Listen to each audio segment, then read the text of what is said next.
दशक 11वा समास 7वा चंचळ नदी निरूपण. श्रीराम. चंचळ नदी गुप्त गंगा, स्मरणे पावन करी जगा. प्रचित रोकडी पाहागा, अन्यथा नवे श्रीराम.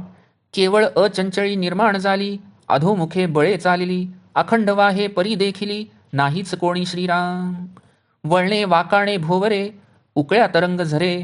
लादा लाटा कातरे, ठाई ठाई श्रीराम. शुष्क जळाचे चळाळ, धारा धबावे खळाळ.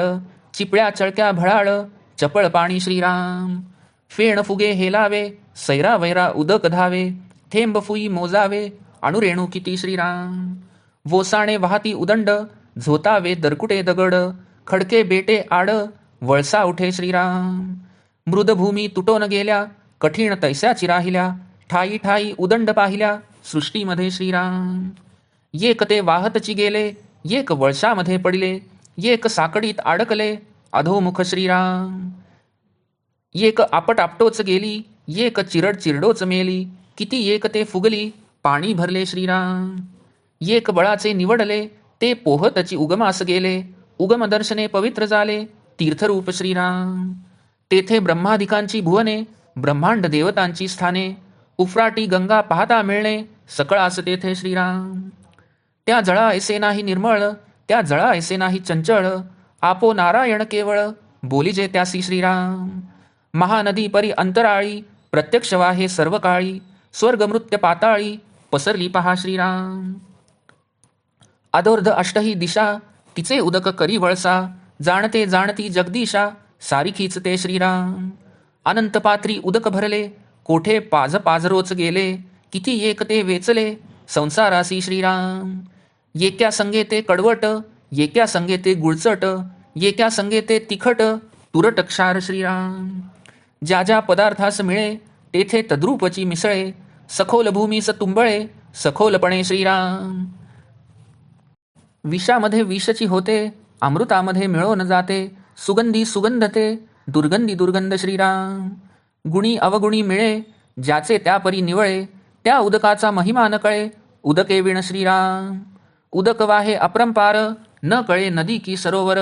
जळवास करून नर, राहिले किती एक श्रीराम. उगमा पैलीकडे गेले, तेथे परतो न पाहिले. तव ते पाणीच आटले, काही नाही श्रीराम. वृत्तीशून्य योगेश्वर, याचा पहा विचार. दास म्हणे वारंवार, किती सांगो श्रीराम. इति श्रीदासबोधे गुरुशिष्य संवादे चंचळ नदी निरूपण नाम समास 7वा समाप्त.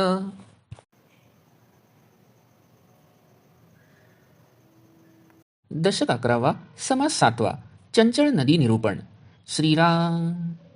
या समासात समर्थांनी मायेचे नदीच्या रूपकाद्वारे वर्णन केले आहे. ते म्हणतात की विद्या अविद्यात्मक माया ही एक अत्यंत चंचळ अशी महानदी आहे. त्यातील ज्ञानमय सद्विद्या ही गुप्त गंगेप्रमाणे सर्व जगाला केवळ स्मरणाने पावन करणारी आहे. या वचनाची श्रोत्यांनी प्रचिती घेऊन पाहावी, म्हणजे हे वचन खोटे नव्हे हे त्यांना कळून येईल. ही चंचळ महानदी केवळ निश्चळ अशा परब्रह्माच्या ठिकाणी उगम पावून मोठ्या वेगाने अधोमुख वाहत जाते. ती अखंड वाहतच असते आणि तरी तिला कोणीच पाहू शकत नाही. या महानदीत अनेक वळणे, वाकणे, भोवरे आहेत. उकळ्या तरंग झरे आहेत, दलदल आहे, उसळणाऱ्या लाटा आहेत. खडकामुळे ती ठाई ठाई धुबंगली जाते.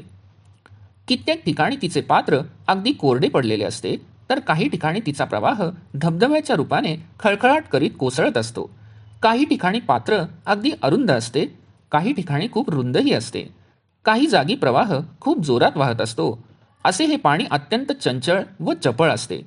कित्येक ठिकाणी त्यावर फेस येतो, तर कित्येक ठिकाणी फेसाचे फुगे बनून ते वाऱ्यामुळे हेलकावे खातात. नदीचे उदक सैरावैरा सर्वत्र धावत असते. त्यातील थेंब, तुषार आणि असंख्य अणुरेणू यांची मोजदाद गणती कोण करू शकेल. प्रवाहात सापडून असंख्य पदार्थ, केर कचरा वगैरे वाहत येतात. अनेक ठिकाणी धबधबे निर्माण होतात. लहान मोठे दगड, खडक आणि बेटे यांनी पाणी दुभंगले जाऊन वळसे घेऊन पुढे वाहतच असते. मऊ जमिनी वाहून जातात, म्हणजेच अज्ञानी भ्याड जीव मायेच्या प्रवाहात वाहत जातात.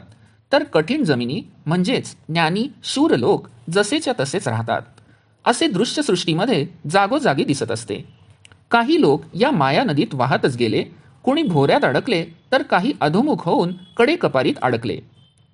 एक आपटत आपटतच खलास झाले, तर कुणी चिरडून चिरडून मेले, तर कित्येकांच्या पोटात पाणी भरल्याने ते फुगून गेले. म्हणजे कित्येकांना अहंकार होऊन ते गर्वाने फुगून जातात. काही निधड्या छातीचे बलवान असे निवडक लोक मात्र पोहत पोहत लौकिक प्रवाहाच्या उलट जाऊन उगमास पोहोचले, म्हणजे परब्रह्माकडे पोहोचले, त्याच्याशी एकरूप झाले. असे उगमाकडे म्हणजे परब्रह्माकडे जे गेले ते त्या परब्रह्माच्या साक्षात्काराने पवित्र होऊन तीर्थरूप बनतात. याप्रमाणे लौकिक प्रवाहाच्या उलट दिशेस जे जातात त्यांना तेथे ब्रह्मादी देवतांची भुवने व ब्रह्मांड देवतांची स्थाने ह्यांचे दर्शन घडते. त्या उगमाच्या ठिकाणी जे जळ असते ते अत्यंत निर्मळ असते, पण चंचलही असते. त्यालाच आपोनारायण असेही म्हणतात. ही महामायारूपी नदी अंतराळात म्हणजे चिदाकाशात परब्रह्म स्वरूपात सर्व काळी प्रत्यक्ष वाहत असते. ती स्वर्ग, मृत्यू, पाताळ या तीनही लोकात पसरलेली आहे. खालीवर सर्वत्र 8 दिशांना या माया नदीचे उदक वेढून राहिलेले आहे. ज्ञानी लोक या महामायेला जगदीशासारखीच आहे असे जाणतात. अनेक पात्रात म्हणजे प्राणीमात्रात या माया नदीचे उदक म्हणजे अहमभाव भरलेला असतो, पण काही पात्रातून मात्र ते पाझरून पाझरून नाहीसे होते, म्हणजेच साधू संत आदींचा अहमभाव मात्र वाहून जाऊन नाहीसा झालेला असतो. कित्येक जण त्या पाण्याच्या संसारासाठी उपयोग करतात. जसे पात्र असेल तसे ते उदक बनते. कडवटाबरोबर कडवट, गुळचटाबरोबर गुळचट तर तिखटाबरोबर तिखट, तुरटाबरोबर तुरट तर क्षाराबरोबर क्षार बनते. ज्या ज्या पदार्थात ते मिसळले जाते त्याच्याशी ते तद्रूप होते. सखोल भूमी असेल तर ते त्यात सखोलपणे भरून राहते. विषामध्ये ते विषच होते. अमृतात एकजीव होऊन अमृत बनते. सुगंधी पदार्थाच्या योगे सुगंधी तर दुर्गंधी पदार्थाच्या योगे दुर्गंधी बनते. गुणात गुणी, अवगुणात अवगुणी, ज्याचा जसा गुण असेल त्याप्रमाणे ते होते. त्या उदकाचा म्हणजे मायेचा महिमा उदकाशिवाय म्हणजेच विद्यामायेच्या सहाय्याशिवाय कळत नाही.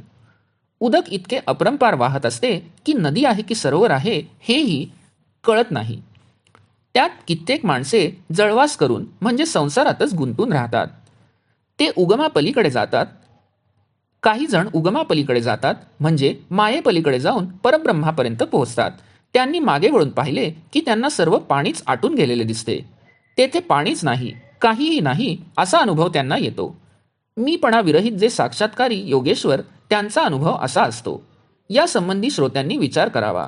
रामदास म्हणतात की वारंवार तीच गोष्ट किती म्हणून सांगावी. इति श्री दासबोधे गुरुशिष्य संवादे चंचळ नदी निरूपण नाम समास 7वा समाप्त.